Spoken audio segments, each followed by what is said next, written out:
Michael Howell to the Meet the Artist series. It's a pleasure to have this opportunity to talk to you.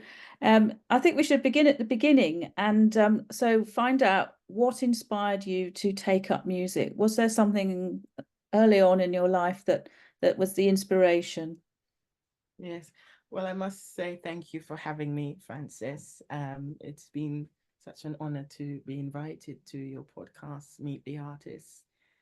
And yes, I look forward to this podcast session with you. Um, Answering your first question about what inspired me, um, I've always had a natural tendency to drawn to music and have an interest. I remember as a child growing up, um, around 6, 7, 8, 9, 10, I used to always hum around, always sing to myself and hum out loud. I used to always hum melodies. I was known in the classroom to be disruptive because that's how um, prevalent my joy for music was, humming in the classroom, till some teachers said you're distracting the class. Well, I couldn't help it. So that I've always had a natural instinct for music, and there was one defining moment at the age of 11 where I decided what I wanted to do. From a very early stage in my life, I knew what I wanted to do, and I wanted to become a musician. And I was inspired by a phone app. I was self-taught on the piano and self-taught composer, and initially self-taught in singing as well. And it was through this phone app. I can't remember what it was called, but it was such a long time ago. But it was through this phone app that it kind of taught me all the iconic pieces, Feralise, the Turkish March, and all these wonderful piano repertoire that you would be exposed to at a beginner's level, minuets by Mozart and sonatas by Haydn. And through that app, that's where I started to discover all these classical composers. And I was not just fascinated by learning, the music through this app, but I was most particular fascinated by delving into the repertoire that they compose. I wanted to know, who is Mozart? What other pieces did he wrote? And then that's when I discovered, his symphonies, his concertos, and then it began to extrapolate into other composers, Haydn, and then also it went back further, from Haydn to Bach to Vivaldi to Buxtehude and Lully, all these composers. And then that's where my fascination grew. It grew, that passion for classical music. It grew from there, and I decided that I don't want to just perform other people's music. I primarily want to perform my own pieces, to write my own compositions, and that's where it began. It sounds like this app and perhaps your own natural curiosity, in fact, probably your curiosity more than anything else, enabled you to make these wonderful explorations, because not everybody would do that. I get the Yes. sense that you encountered certain pieces and composers and just thought, I really need to hear more. I want to explore more, and I think that's such an important sort of state of being, as it were, for a musician, to have that curiosity. Otherwise, we'd just remain in a kind of in a box, as it were, metaphorically, wouldn't you? Yeah. Yes, yes, yes. It was quite unique, especially coming from my background. I'm a Caribbean Jamaican, have a Caribbean Jamaican background, and my family doesn't know nothing about classical music. So um, that kind of deep fascination is quite special. And also, I went to a public school. We had nothing like classical music on the mainstream of music studies. And it was just, I just had this particular fascination with history, especially the Baroque period. I was absolutely obsessed with the 17th century and 18th century period of time, and the music. And so yeah, it's quite something, yeah. So when did you take up singing and start to have formal singing lessons? So yeah, well, it started from humming, Yeah. naturally, and then I started the singing lessons when I was around 13, I believe, around 13, 14. And it was quite late on, because I had already 3 years in piano and 3 years in composition, self-taught, but singing was a little bit later on. It was actually my last instrument I decided to take, to take to the next level. And I met a teacher um, who it's quite a funny story, actually, how I met this singing teacher. She was my first ever singing teacher. And one day I was in the music corridor, the music department in the corridor, and as I always do, I always sing out loud and hum. And I was humming very classical, in a classical tone, and countertenor. And she came out of her lesson. She stopped her lesson. I was minding my own business. I didn't know she was in a lesson. And she came out, and she said, "Was that you?" And I said, "Yes." And she said, "Why haven't you sound beautiful. I've never come across your voice. It's quite, well, she has, but it's quite rare to find somebody who sings that music in such a good tone, and classical, in natural raw talent was there." She identified that. And she said, "Why are you not in my, singing lessons? Why are you not doing any singing lessons with me?" And then she went straight to the head of music, and said, "Who's this boy?" And that's when the head of music introduced me to her, and I got singing lessons with her. And that was through schooling. The Hanslow Music Service, goes to the public schools, and I got that. And then after I left secondary school, I did continue having private lessons with her as well. And yes, it was amazing. I did my grade 4 singing, and did very well in that. I got a distinction in that. And then at college, I was working towards my grade 8. Mhm.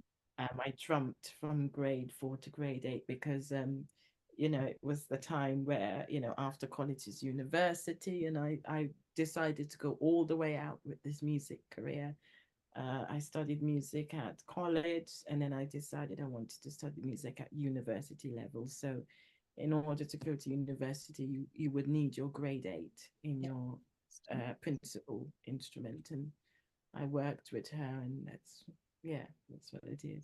That's a great story, and sort of very inspiring in that it was almost a chance encounter in the corridor at school that led you to that Yeah, point, and to where you are now.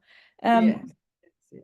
What do you feel have been the challenges in your musical career so far? Well, one thing that is interesting to mention, that may surprise you or may not, I do find it difficult to write down my music. Mm. Um, it, that's been a challenge ever since. Although I have although I have great sense of classical music, and I know it very well in terms of its style, and the flow of things. I understand it very well.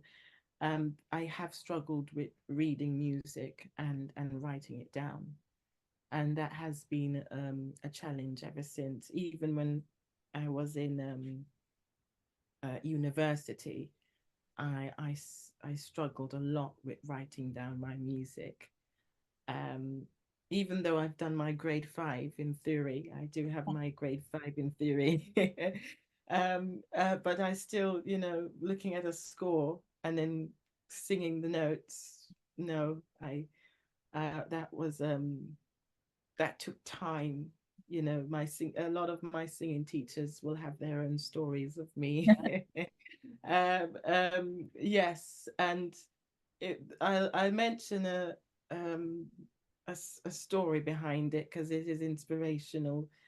Nevertheless, I still do what I do. I still, do music, and I still love it, and I still compose music, but I do it in an oral way. Mm. And I would hear music in my head and then put it on the piano, and then I would remember the structure and the harmony, and that's how I've been doing music. Um, it was a thorn in my flesh at university, because when you're doing your last year, you have to pick which path you want to go. Do you want to go down the dissertation route? Do you want to go down the performance route, or do you want to go down the composition route? And I had to make a decision in my last year, and I said, I'm going to do. I stuck, I did stick by um, my beliefs in wanting to create music, original material, innovation, and I sticked with the composition route. But I had to do composition from another angle, not the traditional way of notation and scoring. I had to do it through the technical way, which is composing music via software such as Logic uh, Pro and things like that, a Cubase and things like that. So that was the only way I could do, composition. I had to take it from a different angle, because if I had taken the traditional studies of composition, I would have failed. Oh, I, yeah. I would have failed because I had a lot of courses in my university that I was doing traditional writing down the music, and you know remembering my feedback from my lecturers, they would say that the ideas are fully formed, however the notational aspect is unclear, and it's not quite there, and that kind of really brought my grade down, because Mm. obviously it's not just about ideas and about having the music and being able to playing it, but it's also about writing it down. Yes. And yes, so yeah. I mean, I kind of understand that because there's an argument, isn't there, that if it's written down, then other people can play it and read it. But I think the sort of method that you describe, it also means that it's extremely personal. Um, Mm, and I think that was something that came across very strongly in your appearance on the piano on Channel 4, that there was yes. such a intensely personal connection between you and the music. And I think that as well as your remarkable singing voice, I think that was something that really touched people, that they could really appreciate that connection. And I have to say, even watching on television, that came through very strongly. And I think you've got to hold tight to that. Because the industry being what it is may try and persuade you to do things differently, and you don't want to lose that special personal connection, because I think that audiences really, really respond to that. They can feel those things and really appreciate it. Yeah. Yeah. Talking about performance, so when you appeared on the piano, that was not the first time you'd played in public, was it? Tell me about your other performances before we talk in more detail about the TV program.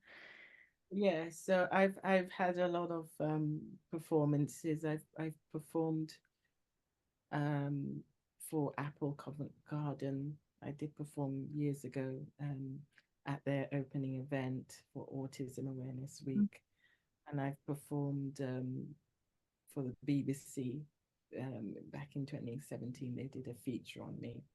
But my biggest performance I've done yet is last year, 2023, where I went to Japan and I performed in Tokyo, and I have performed the same Great is the Grief there. And so I'm very proud of that performance, actually. I think that's my best performance of Great is the Grief so far.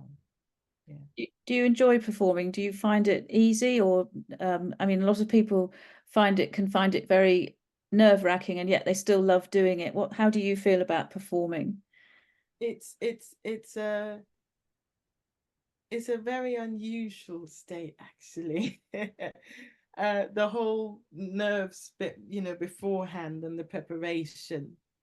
Yeah, I do find it nerve-wracking. I do, but I love to put a smile on people's faces, and I love to make people surprise people with my voice, and I love to entertain people. So, nevertheless, even though I find it very nervous and it's like a huge pressure, until I do the performance, and then there's a huge relief. That's how I feel in every performance. But I do love what I do. So yeah. I think those things that you describe actually also show that you care about what you do. Yeah. If you never felt anxious about a performance, and it kind of was easy, as it were. I've always felt that if one feels like that, you're not really fully invested in it. And so I think all of these things are a sign that you care deeply about what you're doing. And again, I think audiences pick those things up. They can sense the commitment, and they enjoy that. And that's that's why we perform as musicians, to share that pleasure and Absolutely. experience, isn't it? Yes, So yes. let's talk a bit more about the piano program on Channel 4, because I know that your performance in Victoria Station, which was the first time, a lot of people, both in the station and watching on the TV programs, were, saw your amazing talent on display. Did you Mm. simply apply to take part in the program? I mean, I know something about the process, because I was involved in a very distant way with the first series. Mm. So did it come up and you just thought, I'll go for it? What led you to take part? Um, I saw series one Mhm. of the piano with Sean, Lucy, Jay, and Danny, with those four finalists, and I said that that's me, because I've known about a lot of talent composition competitions out there, and I don't see myself in the other talent competitions you see on ITV and the other stations. And Channel 4's The Piano was the first one that really resonated to me. And I said, I want to be on the next series. And I had a few of my friends that, was, I didn't know the know-how really. I didn't know that they had a link. And it was a friend that, kind of update me and say, you should apply, here's the link. And so yes, it I applied there, and I sent my audition video, and which was The Missing. And that's one of my compositions for vocal, The Missing. And I sent that, and they said, congratulations, they want me to come to a live audition, because they're going to process me, because it's a long stage, there's many heats. Yeah. You don't just get in after the application. There's another audition, and this time it's in person, it's not a video, it's in person. I did the in person, and then I think that was the stage where they're going to shortlist us. And Mhm. then after the shortlist, they do another shortlisting. And then it wasn't until around early January that I got the call and said that you will be featuring on series two, The Piano. So So yes, that's how I got into the piano, and I think the piano is very different to all the other competitions. This is the very first competition that it really showcase music. Mm. It's purely about the piano as an instrument, and it's purely about the power of music and how it transforms lives and other lives as well. And that's an amazing thing to do, and I feel very honored to be a part of that, and also to be endorsed by Mika and Lang Lang as a finalist is very it's a good moment in my life. I will never forget it. Sure. Yeah. There's one special moment actually in London Victoria Station I had, and I said I will always say this to people. I'll never forget that one moment throughout the whole entire process of the piano, where I finished my performance in London Victoria, and I had to walk away from the piano. And while I was walking away, the production team, they were going to do a final interview and talk to me about how did you felt while being on the piano and things like that. And while I was doing that, I don't know, a woman from the public was waiting. And while we were filming, I was wondering, what is she waiting for? And she was quite close by, but she wasn't in the camera. She was standing next to the cameraman. And after, sorry, there's a train in the background. Right, it's gone. And after I finished my interview, she waited very patiently. She gave me a big hug, and she was almost emotional. But she gave me a big hug, and she also gave me a monetary donation. She gave me some cash, Mm. and I was absolutely taken back from that. Mm. Absolutely taken back. I will never forget that moment in London Victoria Station. Somebody who doesn't know me, Mm. somebody I don't know this person, and I still don't even know who she is to this day. But she came up to me, she gave me a big hug, and she gave me some money. And I could tell by her hug that she was absolutely blessed. She Mm. was very touched by Greatest Degree of Performance in London Victoria Station, and I will always remember that moment.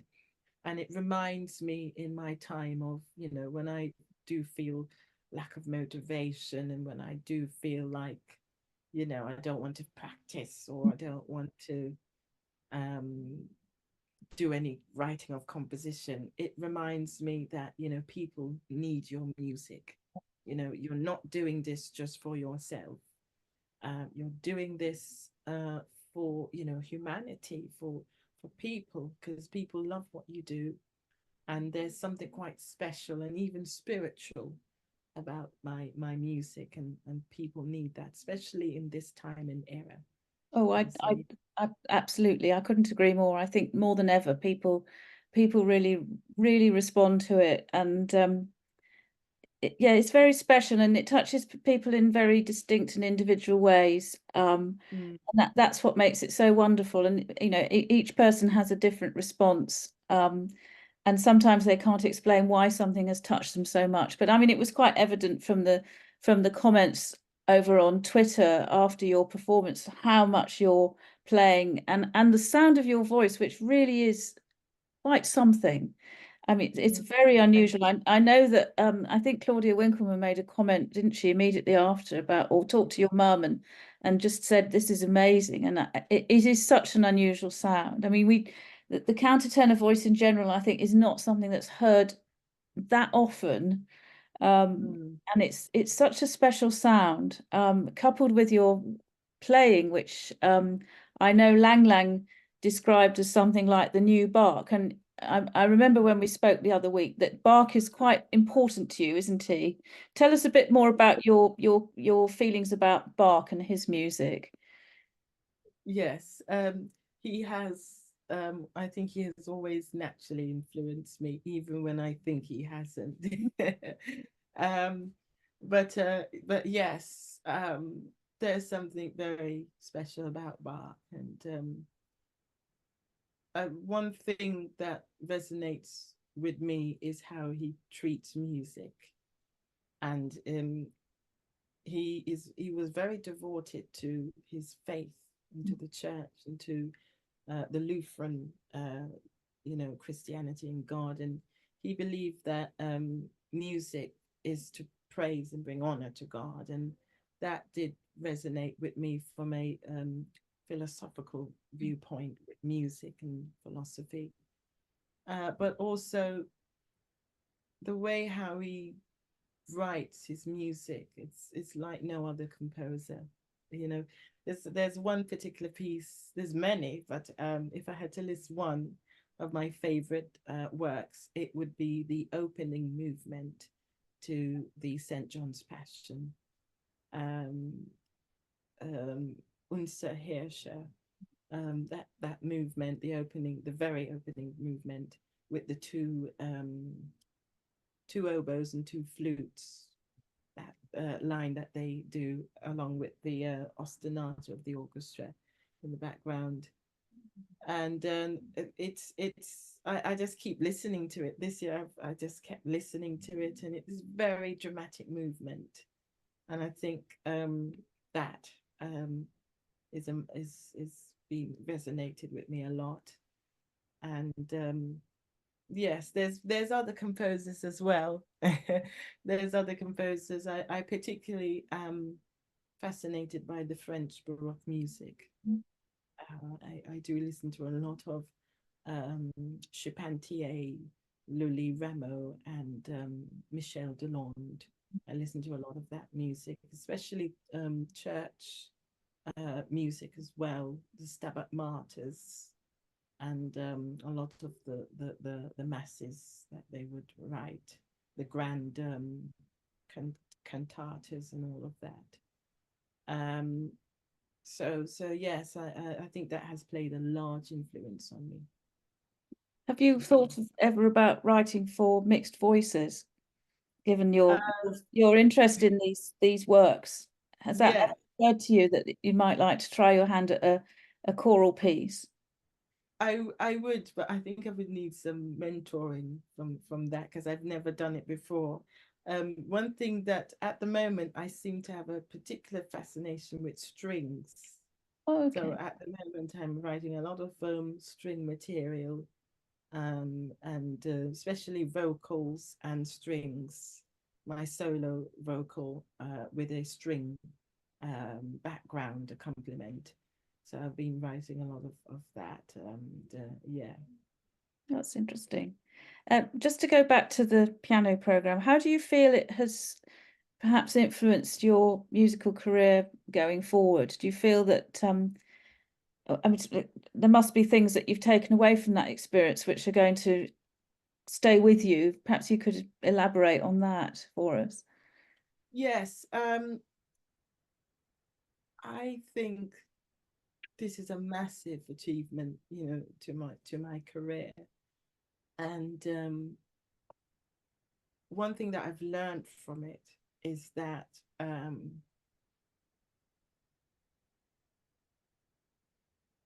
I did learn that while I was doing the consultation with Mika, I learned that I had to keep the balance between technique and heart. Mhm. And I think I need to get back to that stage where I am not too fussy about the technique and remember to showcase the emotion and to really get lost in the piece. Mm. Because I think I'm being very technical here at myself, but I thought that the performance at Manchester final, that was quite it wasn't my best performance. I'll say that it wasn't my best performance, and I did felt on stage that the time was very short and it was very concentrated, and I think I was very concerned about the technique and getting everything right, and there wasn't enough time to really get lost in the piece, because we had to do it in 3 minutes, below 3 minutes. And so, yes, even some were cut back, you know, because there are some pieces that were played, like Chopin, which was over 3 minutes. They had to just cut that down. But I already cut it down because I already know about the commercial aspects of, you know, time. It's only 1 hour they have. So yeah, even that, Great is the Grief, that's not the full version. That's just an excerpt on the piano. So yes, I would say I learned that it's important to really remember getting lost in the music and not becoming too much of a perfectionistic person, because I am a perfectionist and perfectionist, and it's important to kind of get that voice slightly down, because it does take over a lot. That I start to get too much critical, and then before you know it, I start to lose the flow of the music. And yeah. No, I understand that. Yeah. There's a British pianist called Stephen Huff, and this is a quote from him which has always stayed with me on the few occasions when I've performed.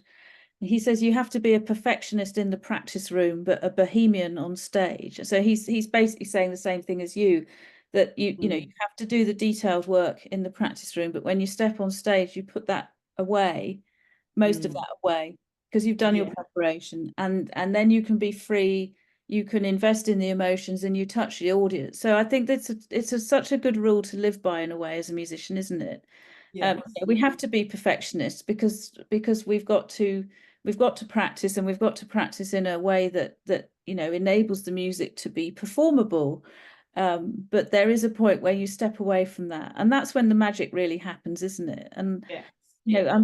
I'm sure you've had moments on stage where you're almost not conscious of playing, that it's flowing, and you feel comfortable, and there's a sense that everything is right almost. It's quite hard to Yes. define, isn't it? I had that moment in Japan, Yeah. because of, but I had much more longer, you see, Yeah. because I could, you know, you know, I started off wobbly, but I could, as time went on, it gets stronger, Yeah. and then that doesn't really matter. But it was very concentrated, 3 minutes. It's a short space of time, so you can't have a wobbly start. You know, you have to Yeah. start out good. It's very, yeah, Yeah. No, I high understand. performance. Yeah. We're almost out of time, Michael. So I'm just going to ask you one of the last questions, which is always in my interview. And I know that you are still a young musician, as it were, but what advice would you give to other aspiring musicians or young composers? What do you think you've learnt so far in your experience as a musician? What advice would you pass on? I would let me think about this one, because it's a very good question. Um, I've actually written it down actually here. So yeah, my 3 tips. The first one is don't be afraid to sound bad. That's how we learn, and that's how we grow. It's finding it's okay to make mistakes, really. You know, it's okay to make mistakes. And you know, the acceptance of sounding bad is the beginning of freedom and confidence. So that's, even to myself, um, it's okay to sound, you know, bad. And I learned that also. Mika was alluding to that in the consultation as well, because I think he noticed how I'm very committed in terms of the investment of time in the technique, and everything must be perfect and the line. And he was just remembering that this is emotions and feeling, and it's okay if one note is out of pitch. Mhm. And he was saying that the audiences, they love raw performances. So that's just one advice, really. You know, it's okay to sound bad. because, you know, accepting that and knowing that you will grow and learn, you know, that's the right mindset to have. And number two, never stop playing or singing, even if it's just 5 minutes. It's better to do music for 5 minutes a day than to miss one day of practicing or performing music. And that's something that I try to ingrain in my discipline, um, especially the days where I just don't feel like doing anything and I've had enough. I try to like, right, let's just do some warm-ups, and before you know it, a warm-up turns into a 2 hour session of practice. Yes, and then my last one, this is a very honest opinion, a very honest tip here. Managing your well-being through expectation. So as a musician, expectation is quite something. You need to manage that. I would say do music for love and pleasure first, and then the rest will follow. Not the other way around, where we do music for money and business. Because if, you know, as everybody knows, that the road of a musician is very rough. It's very rough and it takes time. It's not going to happen overnight, you know, that you become a big mainstream artist. You know, that's going to take time. And even getting money and concerts from that, that's all going to take time. So it's important to manage your expectations, and to focus on the love and pleasure of music rather than the money, the business, and the career. Because if you focus on that, then that is, it will take away some of that innocency that you first had when you first began loving music.